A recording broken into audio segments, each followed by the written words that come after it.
देखिए, शिक्षकों के लिए बड़ी खबर सामने आ रही है। उत्कृष्ट विद्यालय में नियुक्ति किए जाएंगे 2000 शिक्षक, इस आधार पर होगा चयन। नमस्कार, स्वागत है आप सबका फास्ट झारखंड न्यूज में। इस वीडियो में हम लोग जानेंगे झारखंड की तमाम खबरों के बारे में।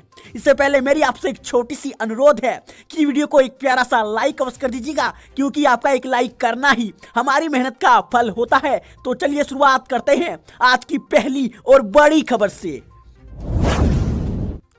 देखिए, बड़ी खबर आ रही। समय शिखर विवाद से सीएम हेमंत को होगा फायदा या बढ़ेगी टेंशन? आस्था और सियासत के बीच फंसा पेंच। आपको बता दें कि समय शिखर विवाद में अब नया रंग लेने लगा है। ताजा विवाद मुख्यमंत्री हेमंत सोरेन और उनकी पार्टी झामुमो के लिए असहज करने वाला है। गिरिडीह में मंगलवार को आदिवासी प्रदर्शनकारियों ने राज्य और केंद्र सरकार का पुतला फूंका। नाराजगी दोनों को झेलनी पड़ी। सवाल है कि सीएम हेमंत सोरेन को इसका नुकसान होगा या फिर फायदा होगा। मामले में अब जैन शांत है, लेकिन आदिवासी भड़क उठे हैं। मंगलवार को गिरिडीह में आदिवासियों का जैन सलाब उमड़ा और मारांग बुरु की मांग उठी। सांताल आदिवासियों की ओर से बड़े राजनीतिक चेहरे के रूप में सालखन मुर्मू और सत्तारूढ़ झारखंड मुक्ति मोर्चा के विधायक लोबिन हेम्ब्रम ने इस जनाक्रोश को आवाज दी है। इनके निशाने पर राज्य की हेमंत सोरेन सरकार भी थी और केंद्र की मोदी सरकार भी। वही आरोप लगा कि सरकार जैनियों को खुश करने के लिए चक्कर में आदिवासियों हितों की अनदेखी कर रही है। आदिवासियों के अस्तित्व, परंपरा और सांस्कृतिक विरासत के साथ खिलवाड़ किया जा रहा है। लोबिन हेम्ब्रम ने तो यहां तक कह दिया कि हमें अपनी ही सरकार से भीख मांगना पड़ रहा है। वैसे तो इस आंदोलन को आदिवासियों का समग्र आंदोलन कहा जा रहा है, लेकिन पारसनाथ पारिस सांताल आदिवासियों के लिए धार्मिक आस्था से ज्यादा जुड़ा हुआ मुद्दा है। सवाल है कि समय शिखर अथवा पारसनाथ मारांग बुरु को लेकर उठा विवाद झारखंड की मौजूदा हेमंत सरकार को फायदा पहुंचाएगा या फिर झामुमो का टेंशन बढ़ाएगा। देखिए, बड़ी खबर आ रही। धीरे धीरे कम होगी ठंड, निकलेगी अच्छी धूप, रात में कम होगी कनकनी। आपको बता दें कि झारखंड में अभी भी कई जगहों पर शीतलहर जारी है। हालांकि मौसम अब सामान्य की तरफ बढ़ रहा है। राज्य के कई जिलों का तापमान सामान्य की तरफ बढ़ रहा है। इसके बावजूद भी कनकनी जारी है। कई जिलों में सुबह कुहासा है। मौसम विभाग ने कहा कि अगले 24 घंटों में राज्य में ठंड कम होगी। वहीं 13 जनवरी के बाद मौसम में बदलाव का अनुमान भी लगाया गया है। मौसम विज्ञानी अभिषेक आनंद ने बताया कि झारखंड में कहीं ठंड का असर ज्यादा है। सर्द हवा की रफ्तार में कमी आई है। मौसम साफ है और धूप भी निकल रही है। अगले 24 घंटे के दौरान रात में कनकनी की स्थिति और बनी रहेगी, लेकिन इसके बाद मौसम में बदलाव होगा। जिन जिलों में ठंड का सबसे ज्यादा असर है, जिस जिले में रहा, उनमें खूंटी जिला आगे है। पिछले 24 घंटों में खूंटी का न्यूनतम तापमान 4.7 डिग्री दर्ज किया गया है। रांची का न्यूनतम तापमान 9.3 डिग्री दर्ज किया गया है। कांके का न्यूनतम तापमान मंगलवार को भी शून्य तक पहुंच गया है। अभी भी कई जिलों का तापमान 8 डिग्री सेल्सियस से नीचे है। मौसम विभाग के अनुसार राज्य में 1-2 जिलों को छोड़कर शेष जिलों में अधिकतम तापमान सामान्य से ऊपर आ गया है।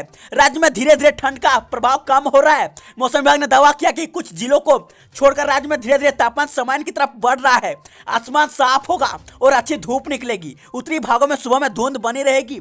हालांकि इन इलाकों में अभी 2 दिनों के बाद मौसम में बदलाव नजर आएगा।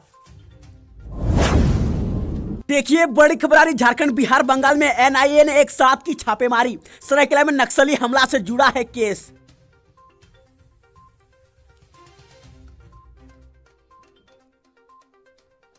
राष्ट्रीय जांच एजेंसी एनआईए ने बुधवार को झारखंड, बिहार और पश्चिम बंगाल में एक साथ की जगहों पर छापेमारी की है। झारखंड के सरायकेला में भाकपा माओवादियों ने 14 जून 2019 को हमला कर 5 पुलिसकर्मी की हत्या कर दी थी। ये नक्सली मृत जवानों के हथियार भी लूटकर ले गए थे। इसी सिलसिले में एनआईए की टीम ने आज 3 राज्यों में छापेमारी की है। इस दौरान कई जगहों पर छापेमारी की सूचना है। वहीं आपको बता दें कि जून 2019 में सरायकेला खरसवा जिले के तिरुल्डी थाना क्षेत्र में स्थित एक साप्ताहिक हाट में नक्सलियों ने पुलिसकर्मियों पर हमला कर दिया था।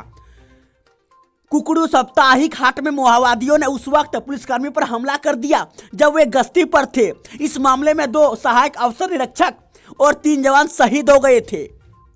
बाद में मालूम हुआ कि पुलिस के जवान जीप से उतरकर बाजार गए थे। तभी भाकपा माओवादियों के दास्ते में शामिल नक्सलियों ने चाकू की दम पर पुलिसकर्मियों से पहले उनके हथियार छीन लिए और बाद में उनकी हत्या कर दी। इस दुस्साहसिक घटनाओं को अंजाम देने के बाद सभी नक्सली हथियार लेकर पश्चिम बंगाल की ओर भाग गए। पुलिसकर्मी पर हुए इस हमले से हाट में अफरा तफरी मच गई थी। अंधाधुंध फायरिंग के बाद सैकड़ों लोगों में भगदड़ मच गई। हालांकि जीप का ड्राइवर किसी तरह अपनी जान बचाकर वहां से भागने में सफल हो गया था। घटना के बाद बड़ी संख्या में सुरक्षा बल के जवान वहां पहुंचे थे।